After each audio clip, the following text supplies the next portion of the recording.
ನೂರಕ್ಕೆ ನೂರು ಆಕಾಂಕ್ಷಿ ಇದ್ದೀನಿ. ನಾವು ಪಕ್ಷದಲ್ಲಿ 1989ರಲ್ಲಿ ನಮ್ಮ ತಂದೆಯವರಿಗೆ ಮೊದಲನೇ ಬಾರಿ ಟಿಕೆಟ್ ಕೊಟ್ಟಿದ್ದಾರೆ.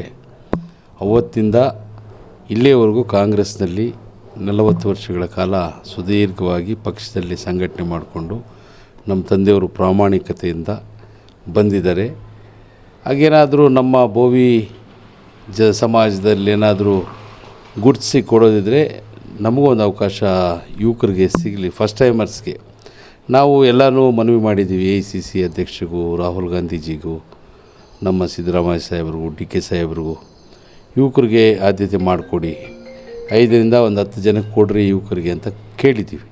ಅದರಲ್ಲಿ ಯಾರಿಗನ್ನ ಕೊಡ್ಬೋದು. ಯುವಕರಲ್ಲಿ ಈ ಮೊದಲನೇ ಬಾರಿ ಗೆದ್ದಂಥವ್ರಿಗೆ ಅವಕಾಶ ಮಾಡಿಕೊಟ್ರೆ ಪಕ್ಷ ಸಂಘಟನೆಗೆ ನಾವು ಹೆಚ್ಚಿಗೆ ಆಸಕ್ತಿ ವಹಿಸಿ ಕೆಲಸ ಮಾಡ್ತೀವಿ. ನಾನು ಈಗಾಗಲೇ 2013ರಲ್ಲಿ ಸೋತಿದ್ದೀನಿ, ಕಡಿಮೆ ಅಂತರದಿಂದ ಸೋತಿದ್ದೀನಿ. 2 ಬಾರಿ ಜಿಲ್ಲಾ ಪಂಚಾಯತ್ ಸದಸ್ಯನಾಗಿ ಕೆಲಸ ಮಾಡಿದ್ದೀನಿ. 14 ವರ್ಷ ಬ್ಲಾಕ್ ಕಾಂಗ್ರೆಸ್ ಅಧ್ಯಕ್ಷನಾಗಿ ಕೆಲಸ ಮಾಡಿದ್ದೀನಿ. ಪಕ್ಷ ಸಂಘಟನೆಯಲ್ಲಿ ನಮ್ಮ ಜಿಲ್ಲೆಯಲ್ಲಿ ಎಲ್ಲ ಲೋಕಲ್ ಬಾಡೀಸಲ್ಲೂ ಅತಿ ಹೆಚ್ಚು ತಾಲೂಕ್ ಪಂಚಾಯತ್ ಸೀಟ್ ಆಗ್ಬೋದು, ಜಿಲ್ಲಾ ಪಂಚಾಯತಿ ಔಟ್ ಅದೇ ಪುರಸಭೆಯಲ್ಲೂ ಸಹ 23ಕ್ಕೆ 23 ಆ ಥರ 2 ಟರ್ಮ್ ಮಾಡ್ಕೊಂಡ್ಬಂದಿದ್ದೀವಿ. ಪಕ್ಷ ಸಂಘಟನೆಯಲ್ಲಿ ನಾವು ಮುಂಚೂಣಿಯಲ್ಲಿದ್ದೀವಿ. ಇನ್ನೂ ಒಂದು ಸಚಿವ ಸ್ಥಾನ ನಮಗೂ ಅವಕಾಶ ಮಾಡಿಕೊಟ್ರೆ ಪಕ್ಷ ಸಂಘಟನೆಗೆ ಇನ್ನೂ ಹೆಚ್ಚಿನ ಅನುಕೂಲ ಆಗುತ್ತೆ ಅನ್ನೋ ದೃಷ್ಟಿಯಲ್ಲಿ ನಾವೆಲ್ಲ ಇವಾಗ ಮೊದಲನೇ ಬಾರಿ ಗೆದ್ದಂಥವರೆಲ್ಲ ಒಂದು ಮನವಿ ಮಾಡ್ಕೊಂಡಿದ್ದೀವಿ. ಪಕ್ಷ ಗುರುತಿಸಿ ಒಂದು ಅವಕಾಶ ಕೊಟ್ಟರೆ ನಾವು ಇನ್ನೂ ಹೆಚ್ಚಿಗೆ ಅನುಕೂಲ ಮಾಡ್ಬೋದು, ಜನಸೇವೆ ಮಾಡ್ಬೋದು ಅಂಥೇಳಿ ನನ್ನ ಅಭಿಪ್ರಾಯ. ಪಕ್ಷ ಗುರುತಿಸಿ ಕೊಟ್ಟರು ಸರಿ, ಕೊಟ್ಟಿಲ್ಲ ಅಂದರೆ ಪ್ರಾಮಾಣಿಕವಾಗಿ ಪಕ್ಷದಲ್ಲಿ ಕೆಲಸ ಮಾಡಿಕೊಂಡು ನಿಷ್ಠೆಯಿಂದ ಪಕ್ಷಕ್ಕೆ ದುಡಿತೀವಿ. ನಾವೆಲ್ಲ ಪತ್ರ ಕೊಟ್ಟಿದ್ದೀವಿ. ಕಳೆದ ಅಧಿವೇಶನದಲ್ಲಿ ಎಲ್ಲ ಶಾಸಕರು ಸಹಿ ಸಂಗ್ರಹ ಮಾಡಿ AICC ಅಧ್ಯಕ್ಷರಿಗೂ, ಯೂತ್ಸ್ ಫಸ್ಟ್ ಟೈಮ್ ಗೆದ್ದಿರೋರೆಲ್ಲ ಸೇರಿ ಪತ್ರ ಕೊಟ್ಟಿದ್ದೀವಿ. ನಮಗೂ ಒಂದು ಅವಕಾಶ ಮಾಡಿಕೊಡಿ, ಯುವಕರಿಗೆ ಯಾರಿಗನ್ನ ಕೊಡ್ಬೋದು. ನಾವು ನಮ್ಮ AICC ಅಧ್ಯಕ್ಷರಿಗೂ, ಸಿದ್ದರಾಮಯ್ಯ ಸಾಹೇಬ್ರಿಗೂ, DK ಸಾಹೇಬ್ರಿಗೆಲ್ಲ ತಲುಪಿಸಿದ್ದೀವಿ. ಅವಕಾಶ ಮಾಡಿಕೊಡ್ಬೇಕು ಅಂತ ಮನವಿ ಮಾಡಿದ್ದೀವಿ.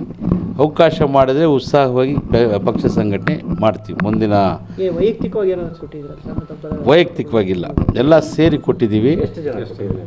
ನಾವೆಲ್ಲ 30-35 ಜನ ಸಹಿ ಹಾಕಿ. ಹೌದು, ಡೆಲ್ಲಿಗೆ ನಮ್ಮ ತಂದೆಯವರು ನಿಧನರಾದ ಮೇಲೆ ಆ ಕೆಲಸದಲ್ಲಿದೆ. ಹಾಗಾಗಿ ಡೆಲ್ಲಿಗೆ ಸಂಪರ್ಕ ಯಾರನ್ನೂ ಮಾಡಿಲ್ಲ. ನಾನು ಇಲ್ಲಿವರೆಗೂ ಯಾರನ್ನೂ ಮಾಡಿಲ್ಲ.